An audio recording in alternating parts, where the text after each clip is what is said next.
karena apa? Saya pernah mengalami, Ustadz. Jadi ada seseorang yang cukup dia itu. Jadi orang dulu kakeknya itu termasuk cukup sakti. Dia ngomong sama itu. Kesurupan juga sama, kasusnya mirip. Pada waktu itu dia muncul pertama kali itu dia sudah 1/5 telanjang ceritanya. Maksudnya pakai celana dalam. Nah, dia ngomong bahwa saya di akhirat saya tersiksa. Dia ngomongnya apa, Ustaz? Kirimi saya surat ini. Dia ngomong. Kirimi saya surat ini. Jelas sekali.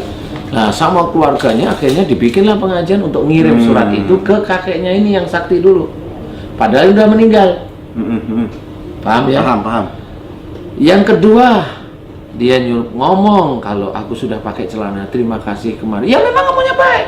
Terima kasih kamu sudah ngirimin aku surat ini, kan gitu. Betul. Tapi aku kirimin lagi biar aku bisa pakai baju. Tapi saya masih disiksa nih. Akhirnya dikirimin lebih banyak lagi. Dah, terus dia terima kasih lagi. Itu tiap minggu seingat saya itu. Pada waktu itu sudah mulai masuk tiap minggu, kemudian pakai baju. Bajunya masih baju biasa, kemudian dia minta dikirim lagi. Dia kirim lagi, dia pakai baju gamis. Jadi mungkin itu merupakan yang tadi saya bilang itu salah satu tipu daya setan. Iya. Dan ini terkadang banyak dari kita ini membenarkan ngikutin. Karena apa? Karena yang diminta surat dalam Quran. Oh gitu. Nah, jadi ini bukan surat dalam Quran. Jadi orang berpikirnya, oh ini baik kok, gitu loh. Padahal dengan Allah maghfir lil muslimin wal muslimat itu sudah cukup ya. Insya Allah cukup sekali sebenarnya. Atau kalau sudah meninggal, Allahumma firlahu atau hum, terserah. Ya itu sama. Sudah mewakili semuanya. Sudah mewakili semuanya. Apalagi kalau kita sudah pakai hum, udah mewakili semuanya. Semuanya. Ya kan Ustaz? Nah di sini akhirnya apa? Akhirnya saudara-saudara kita tertipu dengan jin ini. Nah yang terjadi apa? Karena itu diomongkan kepada saya. Ustadz kok gini-gini gimana? Siapa yang kesurupan? Ketemulah dengan saya akhirnya. Saya amati, loh ini jin ilmu dari kakeknya. Nakal ini kakeknya, ini ilmunya. Panggil. Kamu ngapain minta seperti itu ngajari orang tidak baik? Nah akhirnya ngomonglah, karena dulu kakeknya sering ngamalin itu. Nah, kenapa kamu tuh pura-pura kamu itu nggak pakai celana, nggak pakai baju? Kenapa kamu gini? Ya dia ngomong biar orang-orang itu percaya katanya. Nah kan jadi, akhirnya ketemu. Sebenarnya yang paling baik itu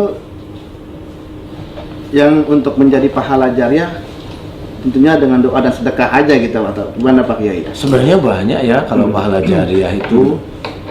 Kalau sedekah jelas, tapi niatnya harus jelas. Lillahi ta'ala sedekah ya. Mau infak, mau sedekah, mau apa aja. Ilmu juga bisa. Tapi ilmunya wujudnya agama. Kalau ilmu matematik, Allahu a'lam.